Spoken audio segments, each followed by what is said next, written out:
Real questions, real answers for real life. Come on in and pull up a chair. You're at 1850 Main Street with Michael DelGiorno and David Zanotti. What do millennials and Gen Z-ers moving from blue states to red states have to do with the makeup of Congress? So you send me 3 stories, and 1 + 1 + 1 does not equal 3. The first is something we did on your morning show. Actually, my morning show. The name. Anyway, millennials and Gen Zers fleeing blue states. That's one lens. Second lens, census projections. Why? Because our founding fathers were so much smarter than we understand. So what happens is they have an unaffordable worldview, policy view, utopian leftist agenda, which equals mass migration, which equals power and direction change, which then equals, depending on whether or not you're reading the Washington Post or viewing the future, civil war or the United States of America through a democratic vote in a living republic correction. You might want to hit pause, rewind, and listen to that again, because that's probably what the next 2 days of deep discussion is really about. Yeah, and then I couldn't resist the final point 4, which is, told you 1850 Main Street was a good name. Well, the final piece of this, look, the first 2 pieces are pretty easy. The final piece as to whether or not this is about slavery or insurrection or civil war or about our founding fathers being smarter than us and the ultimate vote we have. People don't realize this, and this is very democratic too. We're the United States of America, and my most powerful vote is I pack my family up and I leave. And let's talk about who's doing the leaving, because this is significant. People will take a look at population demographics like a pie chart, and then they'll try to shave the edges to get their politics where they want their numbers to match. And we're perpetually being told that if you're over 50, you're a relic, a dinosaur, you're a boomer or a early millennial, and you're all going extinct. Look, when you run the market demographics on who votes in America, a couple things that you find. One is older people vote more than younger people. Now, there are little blips on that history over time because Obama. When a candidate will capture youth culture, then they see the results of a higher voter turnout. There's also now, since Soros has bought out the Democrat Party, he owns the college university campuses, so they move their machines with their money in, and they pay people very well to go out and community organize, to circulate voter registration forms, to get ballots out there, to get votes in. So it's become a growth industry for Soros and company. So there's a mechanism of getting party participation. But the reality of the matter is, until you have skin in the game and something to lose, you tend not to pay as much attention to politics in America because it's on autopilot and you got a life to live. But then you begin to hit points of responsibility, like a job, a career. You start seeing what they're pulling out of your taxes. You find a relationship that works for you. You end up getting married. You start to have a family. Suddenly you're worried about things you never worried about before. Like suddenly it matters if the garbage company is coming on Tuesday because there's too many diapers out there for us to handle this any longer. And we got to do so. Suddenly you're aware of things you never were aware of before. So there is, across political demographics, and polling shows this for the last 100 years, a maturing in the electorate that the older you get, the more prone you are to be conservative because you have more skin in the game. It's pretty simple. When it comes to capturing youth vote, John F. Kennedy, Ronald Reagan, Barack Obama. Other than that, the Democrats consistently registering, getting them out on election day, embracing and then mastering early voting. And as we saw during COVID, embracing and mastering voting by mail. That's a pretty good synopsis of history of politics on the ground. Well, this story is an aberration. It's like, whoop, wait, what? Broken glass, train wreck, what? Somebody went too far. Millennials and Gen Zers fleeing the blue states. Now, in the case of Gen Zers, just so everybody knows, they cut it off for 18 to 24-year-olds. So as far as moving, no, all kids 18 and under at home where they belong with their parents. So we took those out. But for millennials And for Gen Zers upper end, you're looking at 18 to roughly 44 years old. I want you to follow me on these numbers. So this is Storage Cafe numbers. Among the 27 states with net positive migration, that means people are coming to that state. Mm-hmm. Millennials, 18 of the 27 have legislatures controlled by Republicans. 242,000 people left blue states for red states in 2022 alone. And where did they go? Texas, Florida, and Georgia. Secondarily, North Carolina, Arizona, Tennessee, Kansas, South Carolina. That is a pretty blanket color of red that they're going to. Biggest losers? California and New York. Go even younger, Gen Zers. Now we're taking just the top half of the Gen Zers, the 18 to 24-year-olds. Top 5 that they left from: New Jersey, New York, California, Illinois, Maryland. That's the Hall of Fame infield of the left. Yeah. And where did they go? Big shocker, right? Texas, Florida, North Carolina, Georgia, and I think I got all of them. Tennessee. And Tennessee. Tennessee. Pretty remarkable, clear migration from blue cities, blue states, which, by the way, are all in on cops are bad and bad guys are good, all in on open borders until the migrants arrive. Higher taxes. High taxes, high cost of living, high housing price, low education, high socialization, but low education performance, unsafe communities, and stagnant jobs. They're bankrupt on the tax front. So, I mean, this is pretty telling stuff. So, and what's fascinating about this now is the next story that unfolds is linked, but not from the same publications, not from the same research. All right, so this is very interesting. Now, the other thing is these people would like to work for a living. Now, not everybody wants to work for a living. Half of American households pay no federal income tax. Lots of people who are in the situation where their government provisions doesn't mean that they're lazy or bad people. It means that they're trapped. Government provisions equate $60,000 or more necessary salary for replacement to move them from government dependency to a free market economy. They have to basically get a $60,000 paying job. And you know it's worse than that. It's probably closer to 80 to make the first 60 worth risking. But go ahead. Well, that's the point. Yeah. It's 60 to go even, but it's 80 to get you to say, I'm willing to leave home. Yeah. Now, what we are incentivizing does not work, and it cannot work.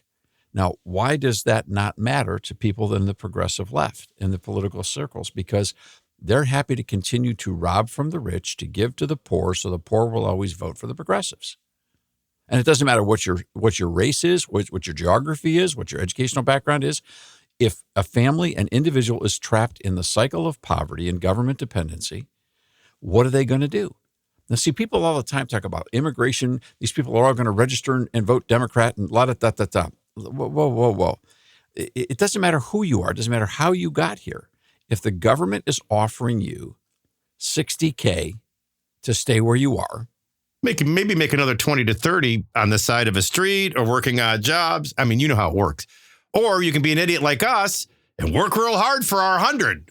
And that's take 10 half, more, and they take half, and we have a net loss. And they take half of it away. But see, it's unsustainable. Yeah, but let me give you another glimpse, too. This is by way of different research. So now we'll look at the top, because, somebody might go, well, that's Storage Cafe. We got other sources. The top 10 highest, because there's a clear link to cost of living. The top 10 highest cost of living states: Hawaii, Massachusetts, California, New York, Alaska, Washington, New Hampshire, Vermont, Maryland, Oregon. Oh, my gosh. That's the entire all-star team of blue states. And so then you look at the Pew Research poll, and this is what fascinates me. This actually turns to a conversation.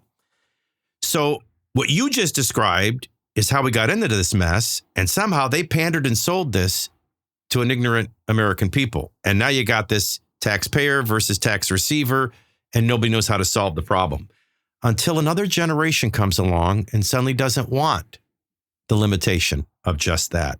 And what is this generation? Probably, arguably, the most entitled and criticized generation, the millennials, and then the real twit of twits under them, the Gen Zers. I'm being sarcastic. Sure. Because here are the millennials and here are the Gen Zers. Now, this first stat is going to make them look stupid, but somehow they're not as dumb as you think.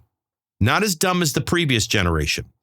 So Pew looks at this. 72% of voters 18 to 29, that's the Gen Zers I just told you, were all leaving New Jersey, New York, California, Illinois, and Maryland. And where were they going?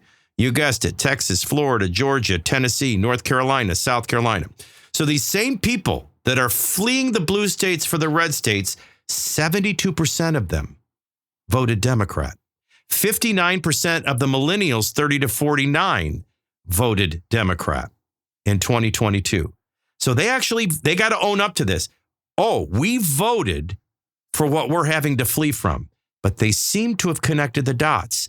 What a difference 2 years make.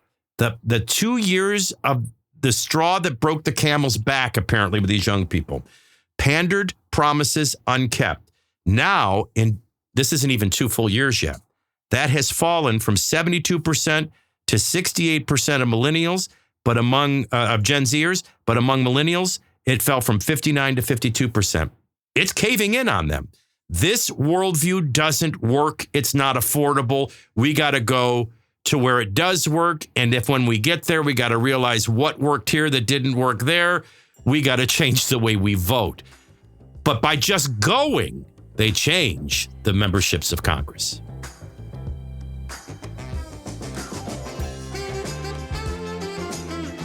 When you subscribe to 1850 Main Street, you're the first to find out what's happening next with new guests, publications, and events. And when you spread the word about 1850 Main Street, you're helping others find real answers to the real questions facing America right now. To learn more, visit 1850mainstreet.com. And please, tell a friend.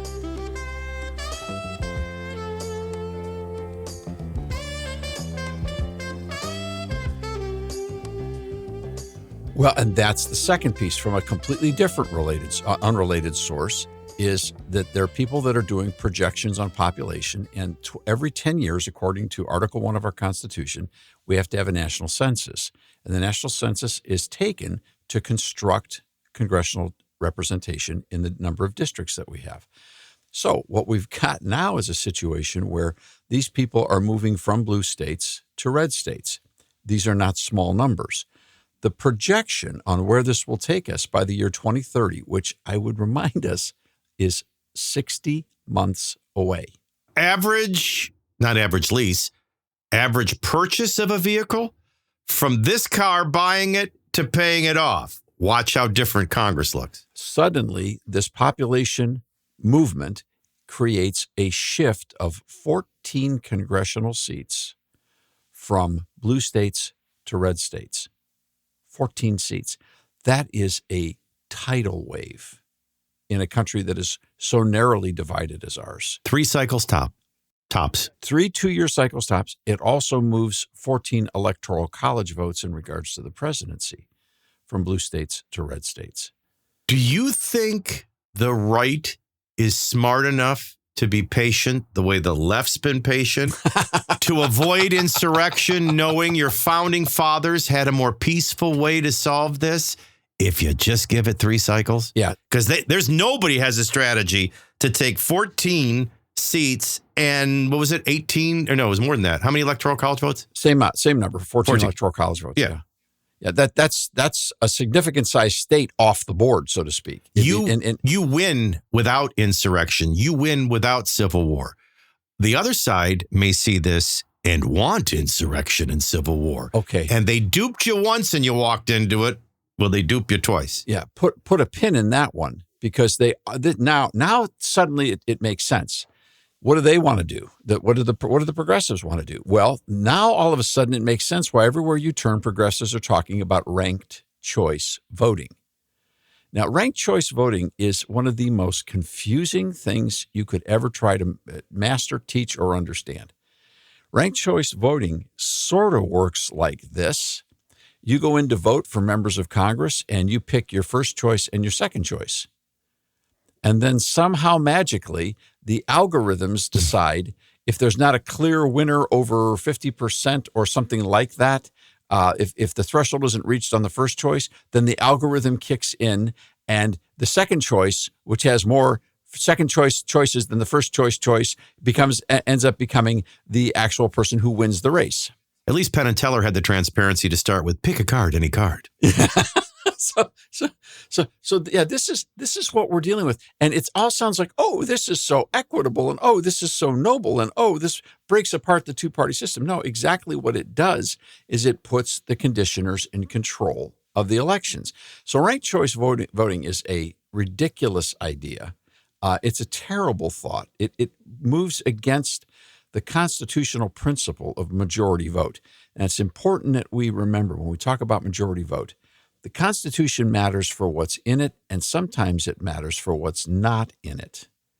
And what you find in our federal Constitution, of those 7 articles that make up that Constitution, is the presumption of electoral processes is simple majority, both in voting to elect members and in rules and conduct of the different bodies of civil government. For example, there are some things that require supermajorities, treaty ratifications, for example. But those are the exceptions, not the rule. The rule of majority vote in both the House and the Senate at the federal level is the presumption of the law. Only in specified cases do we have supermajorities. So that's a very significant point. So we're supposed to be in a position of majority rule. Okay, so that's important to note. So here we are, ranked choice voting. It mitigates against majority rule. It somehow manages to obfuscate, however you even say that word, everything. It makes it all very cloudy. That's the first thing they want, is ranked choice voting. Second thing they want is to get rid of the Electoral College. Kind of transparent as to now why they want to do that, right? Because when you're losing, change the rules. And it is crystal clear that the way the founders set the country up, is with limits on power, separation of power, and the ability for people to vote with their feet. So you've got to, and there's another factor in this, by the way, is we might get to the place, not of civil war, but we might get to the place where some states actually want to split into 2. That conversation's out there all over the place right now, both on... Probably the closest to have followed through and done it, North and South California. They were on the brink. That was really being kicked around. It is out there, and it's being kicked around from the left and the right. Mm-hmm. But the big one they want is to get rid of, the progressives want is to get rid of the Electoral College. They want to get rid of the Electoral College because they're losing and because they want everything to be built upon popular vote. As soon as you get rid of the Electoral College, then you'll see states start to attempt to give people who have never been on the rolls before the opportunity to vote in federal elections. And I said that carefully. People who have not been on the rolls before. That doesn't just mean people who have immigrated here and have yet to be fully legal sanctioned as citizens. They're trying that right now. They're trying to permit non-citizens to vote in non-federal elections. Well, how long will it be before they move to the next piece? Can I ask you a question? Do you think there are many people listening to this podcast, conservative, Republican, who realize when they hear about rank vote or eliminating the Electoral College or splitting states, it's because they realize they're down to 3 more 2-year sessions of Congress before they lose both the House, the Senate, and the presidency for who knows how long? Because the left knows it. That's why they're talking about rank vote, eliminating electoral college. And they started 4 years ago because the last census didn't go well for them. It also indicated no blue states picked up congressional district seats. All the ones that were lost came to red states. So the next step is even more frightening. And the problem is they've got an administration that is accelerating economic crisis across the country. And it plays worse for young people. For example, if the housing question and the fact that we are disenfranchising an entire generation of young people who are coming to believe they'll never be able to own a home, they could never get up that hill with interest rates and down payment rates and housing rates triggered, all this started with COVID, they're never going to recover in their lifetime. If some candidate has the courage to say young people ought to have the same opportunities to get homes in this country that they've always had, what's wrong with us? What's wrong with letting the Federal Reserve literally create a housing crisis, particularly discriminating against people 40 years of age and younger? How can that be right? To try to cool things down of a government overspending problem that isn't being addressed. Right. All right, because this is kind of like a split point. Any other point before we get to Civil War you want to make? Well, other than the fact that 1850 is a really good name. Yeah, we're going to, that's the whole, that's our whole next visit. There's two stories. These two stories are connected. They are not related. They're not connected from source. I haven't seen any article connecting the dots here. This is the underpinning of what's going on behind elections in our country that paid professional consultants are talking about quietly, but the mainstream uniparty, the unibrow party of American media, they aren't talking boo about it. Our treasure is that we always are on George Soros's list to listen to. Why? Because there's nothing he hears on Fox that scares him. Frankly, there's not a lot that they hear on talk radio that scares him. They would hate this show right now. All right. I'm not bragging. I'm just saying I know, and I feel it in my spirit. Let me do a quick review. So we're seeing this in the polling numbers, right? Voting blocks the Democrats could count on, 92 to 98% when it was Barack Obama, of the black vote. That's down below 60%. That's massive. We saw it in the gubernatorial race in Florida down in Miami-Dade County, where Governor DeSantis carried the Hispanic vote and the black vote in Miami-Dade County. That's a jaw dropper. It is. And let me just challenge that slightly to say, okay, even if what the numbers that they are right now, if they're only half what those are, it's still dramatic. It's a big problem. Yeah. But there's nothing bigger than the way our founding fathers set this up. We're the United States of America. And the most powerful vote you cast is with your feet. You can leave a state and go to another. So we look at these statistics, and among the 27 with a net positive migration, 18 of the 27 are red with Republican-controlled legislatures. 242,000 was the net loss of blue states to red states in 2022 alone. And where did they go? Texas, Florida, Georgia, primarily. Secondarily, North Carolina, Arizona, Tennessee, Kansas, South Carolina. That's your all-star team of red states. What were the biggest losers? The all-star team of the blues. New Jersey, New York, California, Illinois, Maryland. 7 of the top 10 recipients, North Carolina, Texas, Florida, Tennessee, and Georgia. So clearly, make no mistake about it, the moving vans will tell you. The storage facilities will tell you. They're leaving blue and they're going to red. Then we turn to the Pew Research. 72% of voters 18 to 29. So that's the of voting age of the Gen Z-ers. 72%, over 7 out of 10 voted Democrat, but they're moving from blue states. 59%, 30 to 49 of the millennials voted blue and Democrat, but they're leaving those states. And since then, those numbers have fallen 72 to 68% and 59 to 52%. They're losing the millennial voter base. They've already lost, and we're seeing this in polling, Hispanic, Asian, black voting. And then finally, thanks to the brilliance of your founding fathers, a movement of population brings with it, not only for the Electoral College map delegates, but members of Congress. So give it 3 2-year representative congressional cycles, and they will lose 14 blue seats that will turn red and 14 Electoral College votes. Give this another 6 years, and the bottom line to the way this entire conversation began comes true. It's an unaffordable worldview and policy view, an utopian agenda, or a Marxist socialist agenda that equals mass migration when it doesn't work, which equals power change if left alone through the brilliance of our founding fathers, which equals then either civil war or the democratic process of voting in a living republic worked it all out without the need for fighting. But somebody now is trying to pick a fight, aren't they?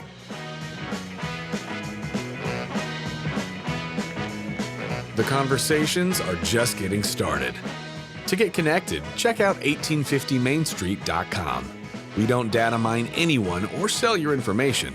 Subscribe today so you don't miss a single conversation. We'll see you next time here at 1850 Main Street.